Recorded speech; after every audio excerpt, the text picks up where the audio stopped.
अज़ीज़ तलबा व तालिबात अस्सलामु अलैकुम। मैं मोहम्मद शफ़ी मलिक टीचर UPS वहीपुरा से। उम्मीद है कि आप सब खैर व आफ़ियत से होंगे। बच्चों, आज का जो मेरा ये वीडियो है क्लास 7th के लिए, सब्जेक्ट है मैथमेटिक्स। टॉपिक जो हमारा है आज का वो है the triangle and it's properties. Exercise number 6.5 और 6.5 एक्सरसाइज का आज हम करने जा रहे हैं क्वेश्चन नंबर 8। क्वेश्चन नंबर 8 लिखा है बच्चों, इसको हम पढ़ लेते हैं। The diagonals of rhombus, the diagonals of rhombus measure 16 centimetre and 30 centimetre. Find its perimeter, find its perimeter. ये क्वेश्चन कह रहा है जो डायगोनल है किसके, रोम्बस के। रोम्बस एक स्ट्रक्चर है जिसका डायगोनल क्या है, उसका मेजर क्या है 16 सेंटीमीटर, एंड जो दूसरा डायगोनल है उसका मेजर कितना है 30 सेंटीमीटर। तो हमें इसका पेरीमीटर निकालना है। क्या निकालना है, पेरीमीटर। ठीक है ना। तो इसके लिए मैंने यहाँ पे लिखा है गिवन डायगोनल्स। इससे पहले मैं एक रोम्बस ड्रा करूँगा यहाँ पे, ठीक है ना। एक रोम्बस में ड्रा करूँगा। रोम्बस जिसके क्या चारों साइड्स क्या होते हैं, बराबर होते हैं। चारों साइड्स क्या होते हैं, बराबर होते हैं। ठीक है ना, ऐसे I will draw it like this. ठीक है ना। तो डायगोनल होता है जो एक कॉर्नर को दूसरे कॉर्नर के साथ मिलाता है। ठीक है। यहाँ पे एक जो वर्टेक्स है दूसरे वर्टेक्स के साथ कैसे मिला, बाय ड्राइंग दिस डायगोनल। जो हमने डायगोनल डाला है इससे दो कोने आपस में मिल गए हैं। तो यहाँ से एक और डायगोनल हमें डालना है, क्योंकि इसमें कितने डायगोनल हैं, दो डायगोनल। जो दो डायगोनल्स हैं आप लोग देख सकते हो, ये कहाँ पे बाइसेक्ट हुए आप एक दूसरे से, किस पे, एट राइट एंगल पे। ये है राइट एंगल, ये क्या है, राइट एंगल। ये भी क्या है, राइट एंगल। ये भी क्या है, राइट एंगल। ये भी क्या है, राइट एंगल। ठीक है ना। इसका हम नाम लिखते हैं A B C D। ठीक है ना। मैंने एक ड्रा किया, एक रोम्बस। रोम्बस मतलब जिसके चार साइड्स क्या होते हैं, बराबर होते हैं। तो यहाँ पे हमने इसको डायगोनल्स ड्रा किए मैंने, दो डायगोनल्स। एक डायगोनल AC है, दूसरा डायगोनल जो इसका है वो है BD।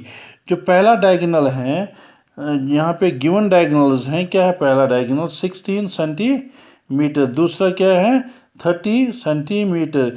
यहाँ पे हम ये जो है AC किसके बराबर रखते हैं, 30 सेंटीमीटर के। जो DC है ये DB है, सॉरी, ये हम लिखते हैं इट इज 16 सेंटीमीटर। ठीक है ना, 16 सेंटीमीटर। ठीक, ओके। तो गिवन डायगोनल्स जो है यहाँ पे AC, यहाँ पे मैंने अभी ड्रा किया AC किसके बराबर है, शाबाश, यह है 30 सेंटीमीटर के बराबर। ये दिया हुआ है क्वेश्चन में। ठीक है ना। तो जो दूसरा है, एंड दूसरा डायगोनल क्या है यहाँ पे, DB या BD, कुछ भी लिख सकते हैं हम। ठीक है ना।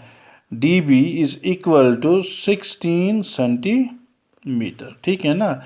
ये जो हमने दूसरी डायगोनल यहाँ पे डाली है ये क्या है, 16 सेंटीमीटर। ठीक है ना।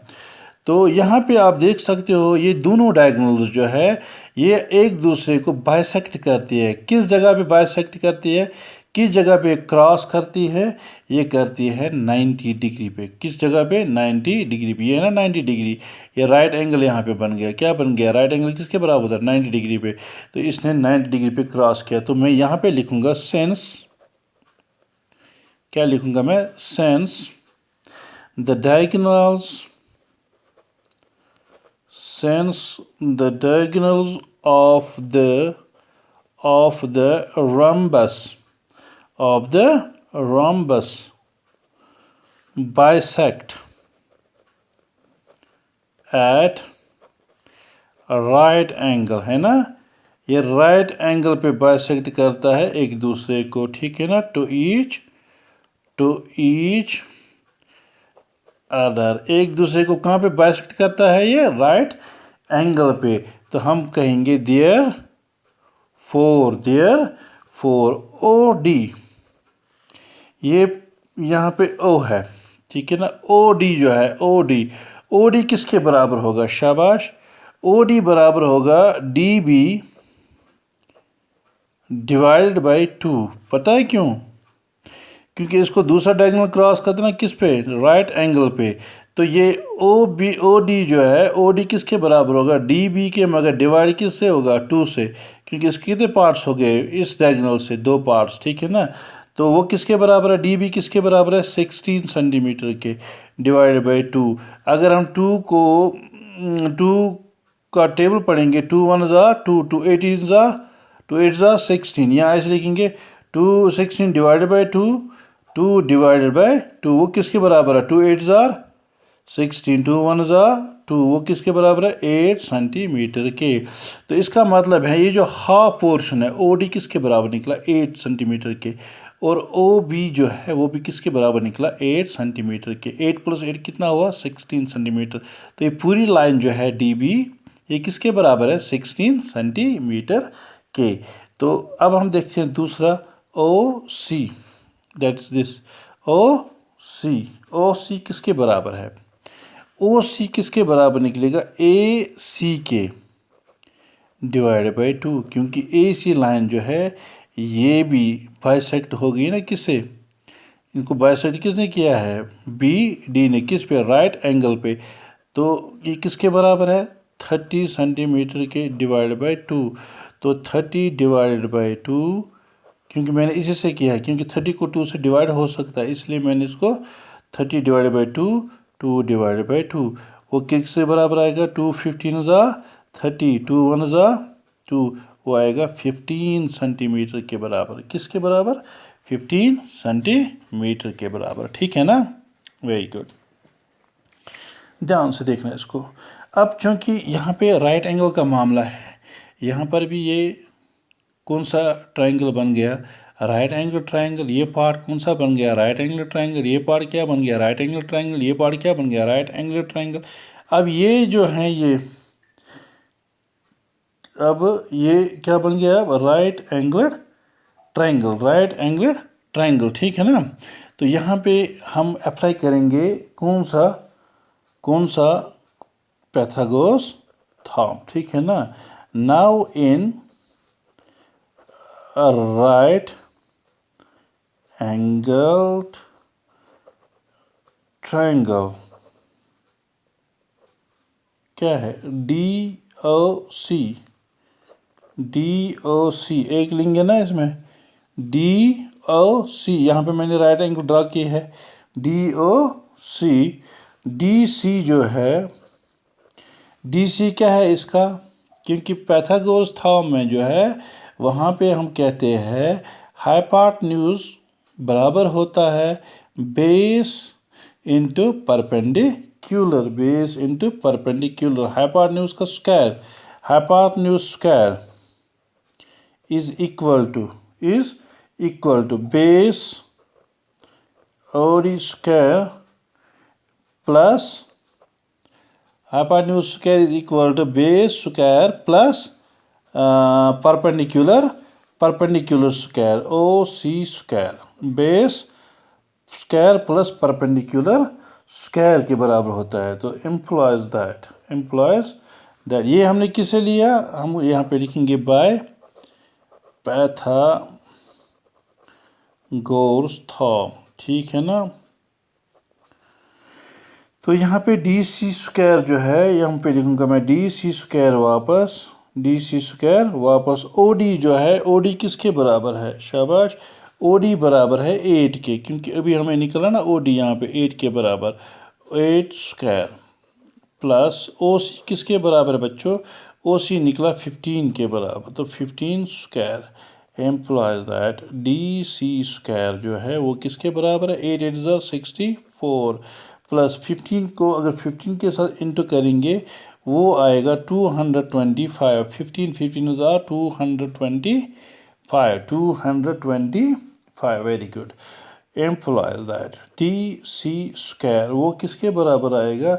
जब इन दोनों को ऐड करेंगे हम वो आएगा बराबर 289 के। एम्प्लॉयज दैट देखो यहाँ पे DC, इसका स्क्वायर हम कैंसिल करेंगे। जब इसका स्क्वायर कैंसिल हो जाएगा तो इसको यहाँ पे रूट चढ़ेगा, किसको, अंडर रूट चढ़ेगा 289 को।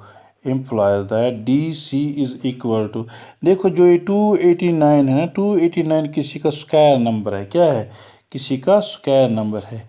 ये किसका स्क्वायर नंबर है, ये 17 का स्क्वायर नंबर है, ठीक है ना। अगर 17 को इंटू करेंगे 17 के साथ, वो आएगा 289। क्या आएगा, 289, ठीक।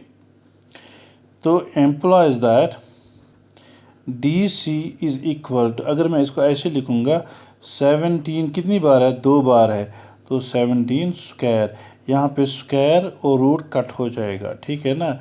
Employees that DC is equal to 17 centimetre. ये DC क्या निकला हमें, 17 सेंटीमीटर। यहाँ पे जो DC है ये क्या निकला, 17 सेंटीमीटर। अब BC किसके बराबर होगा, ये भी होगा 17 सेंटीमीटर के बराबर। AB किसके बराबर होगा, ये भी होगा 17 सेंटीमीटर के बराबर। AD किसके बराबर होगा, ये भी होगा 17 सेंटीमीटर के बराबर। क्योंकि रोम्बस में जो सारे साइड्स होते हैं वो क्या होते हैं, इक्वल होते हैं। क्या होते हैं, इक्वल, ठीक है ना। तो ये हमें क्या निकला, ये हमें निकला एक साइड। क्या निकला, एक साइड। तो अब हमें क्या निकालना है, पीरीमीटर। क्या निकालना है, पीरीमीटर किसका, रोम्बस का, पीरीमीटर ऑफ रोम्बस। पीरीमीटर ऑफ रोम्बस किसके बराबर होता है, जैसे हम स्क्वायर को फार्मूला लगाते हैं वैसे इसको भी लग, क्या, 4 इंटू साइड्स, क्योंकि इसके कितने साइड्स है, 4, ये बराबर होती है ना, चारों साइड बराबर, इसलिए हम लिखेंगे 4 इंटू साइड्स। वो किसके बराबर है, 4 इंटू, एक साइड किसके बराबर निकला हमें, 17 सेंटीमीटर के, हम करेंगे 4 इंटू 17, वो किसके बराबर आएगा, शाबाश। 4 7 28, कैरी 2, 4 1 4, 4 2 प्लस 4 प्लस 2 कितना हुआ, 8, तो आया 68 सेंटीमीटर। किसका, ये आया पीरीमीटर किसका, रोम्बस का पीरीमीटर किसके बराबर निकला, 68 सेंटीमीटर के। उम्मीद है कि आप लोगों को समझ आया होगा। इसको अच्छे से आप फिर से अगर देखेंगे तो अच्छे से देखना और अच्छे से इसको नोटबुक पे आपने लिख लेना, ठीक है ना। Thank you.